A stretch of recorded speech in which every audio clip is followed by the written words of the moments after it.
So we're on the Palisados Strip. I used to come here as a child, run up and down on the beach. It was a beautiful natural area. And then I came back in the late 1980s with a house guest to discover this, that it had become a garbage dump. There was garbage everywhere, and I was really ashamed. And it was one of the things that really propelled me into the environmental movement.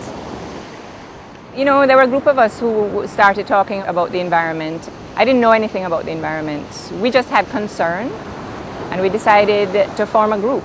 But our formal registration was in '91. Each team, 40 regular garbage bags. I've had young people come back, you know, after they've come to beach cleanup when they're 10 years old, they've gone away to college, they come back and they show up here and they say how that really opened their eyes to certain things. They've gone on to study marine biology, they've gone on to study environmental engineering. And so those are the things that I feel, you know, you're planting these seeds, these small seeds that you hope are going to one day be large trees that hopefully no one can ever cut down again. I literally grew up at JET. It has made me into what I am today. Try to put some soil in there for you, right? My first recollection would be when Dana came to talk to us at St. Andrew High. I was a sixth former. It definitely triggered something inside of me. And then I went to university, and it so happened that I studied botany and zoology. You make a hole like mommy, see? Dig it out like that, okay? JET was my first real job. It's just like my dream job, and I went to learn all about the environment and we can make a difference. And you know, I was very, very elated to actually start working at JET. Now that I look at it, it all just prepared me for where I am now, which is at University of Technology. So I lecture now in environmental studies at UTech. I've always wanted to teach. I've always had that feeling inside of me that I could be a teacher, you know, and I really wanted to, I liked being able to share knowledge with people. JET and the work that they're doing with environmental education is critical to what Jamaica needs. We're a small island state. Everything that we do is related to the environment, whether everybody recognizes it or not. And the key to that is teaching everybody in Jamaica, starting with the kids, the importance of the environment. And the huge objective was to educate, because it was felt very strongly then that once we educate the younger generation, it will take a generation to get the change in behavior that we're looking for, so that Jamaicans can see how important it is to protect the environment. So we started out with an emphasis on education. The Schools Environment Program was a program that was implemented in primary and high schools across the island, and the schools had to conduct activities in managing garbage, greening of their school grounds, establishing an environmental club, and doing environmental research projects. Our club, we are doing quite a number of things. We have an awareness program within the club where we celebrate all the important environmental days like World Wetland Day. We have also done a study on the wetland by Half Moon Bay with the girls, particularly grade 11, and they do that as well for the environmental section of the biology for the CSEC exam. Well, we clean up the school and, you know, make everything better, tie up the gardens, plants, you know, crops and things like that. Well, you know that plants, they take in carbon dioxide, let out oxygen, so we need all of that. We find ourselves with students who do our environmental programs, and I'm beginning to recognize that those who have been through the high school systems, through the school environment program, who have been exposed to planning projects, to being a part of an environmental club within their school, they come with a far greater desire. Means they're far more valuable in terms of the environmental output from the university. When they leave here, they always stay within the environment. They do a lot more to try and get the environment where they want it to be. JET is an environmental watchdog. JET is the environmental conscience of Jamaica in the 21st century. Under JET's Law and Advocacy Program, we provide legal assistance to communities and individuals who are affected by environmental problems.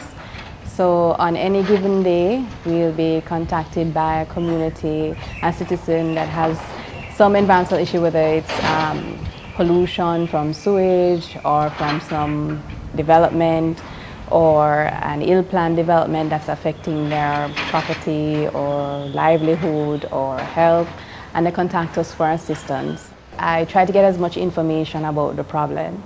Try to ascertain whether or not the activity that's affecting them is legal, meaning that it's permitted.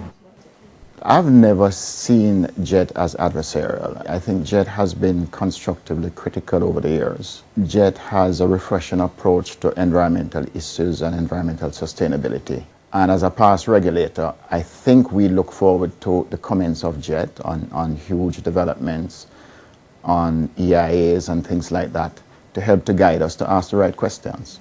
People tend to believe that JET is only interested in harassing them and other things like that. But I believe that JET tries to keep people on the straight and narrow. And if we do things correctly in the first place, then we would probably need to have JET intervene. Before JET, there was nobody to call. Now JET is at the top of the conversation when it comes to environment, and that's a huge achievement. It is very, very daunting to stand up to, I would say, government, to stand up to strong public opinion that differs from yours. JET is one of the few organizations out there that stand up and say, they hold the government accountable and say, no, this is a standard that we expect. You know, we want you to adhere to this kind of a standard. JET is efficient and effective.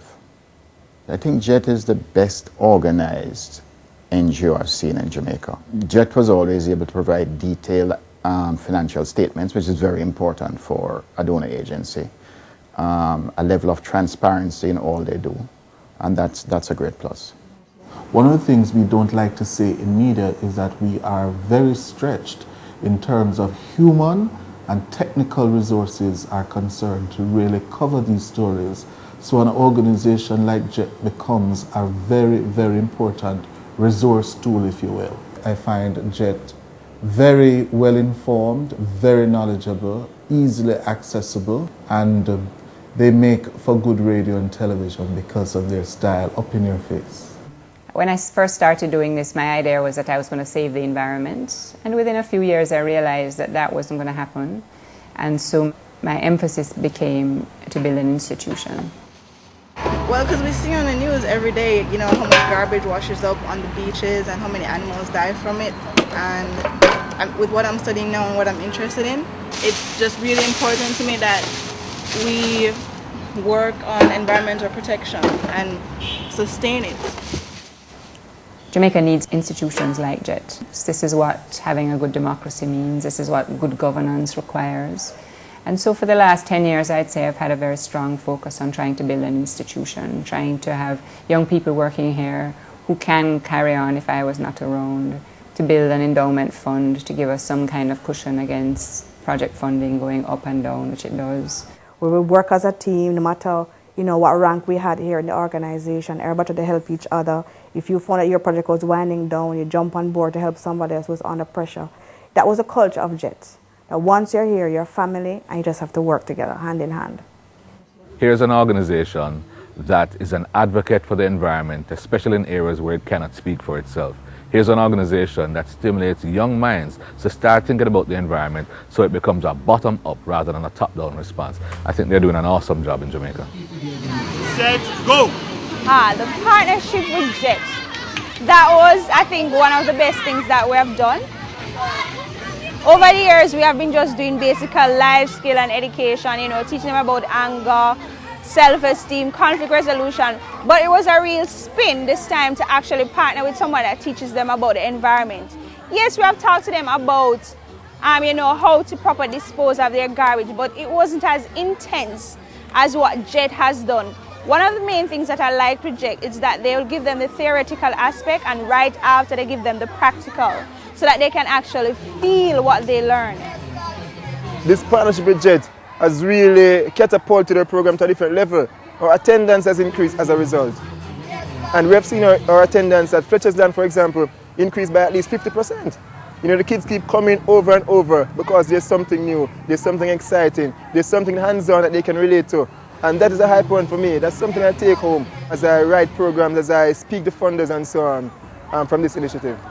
One word I would say about JET, probably tireless. JET never stops.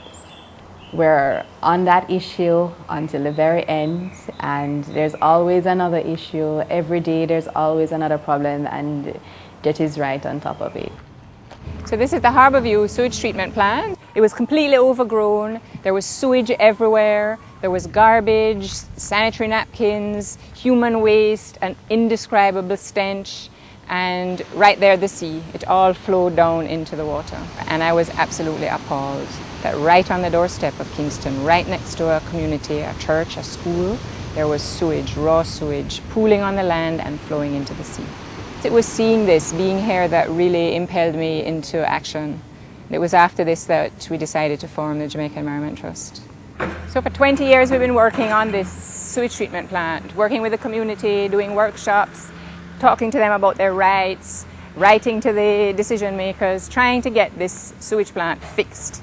So having finally filed a lawsuit against the National Water Commission for this non-functioning sewage plant, the court ordered a two-phased solution, and this is the interim phase, which are basically sewage ponds, and then there'll be a final solution that would take longer. It's our 20-year anniversary, and since Innervare Railway, this is where it started for me. It's very satisfying to see this plant being fixed finally. We just didn't give up.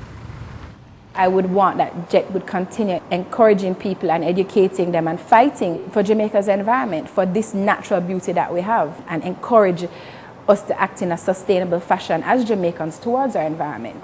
For my children, I would want them to see a Jamaica where we have trees and we have green spaces, and where our people that understand why is it that we do what we do. You know, walk on a street in Jamaica where it's not filled with garbage, where gullies are not overflowing with bottles and clogged up, to drive and not see people throwing things through the bus window or the car window.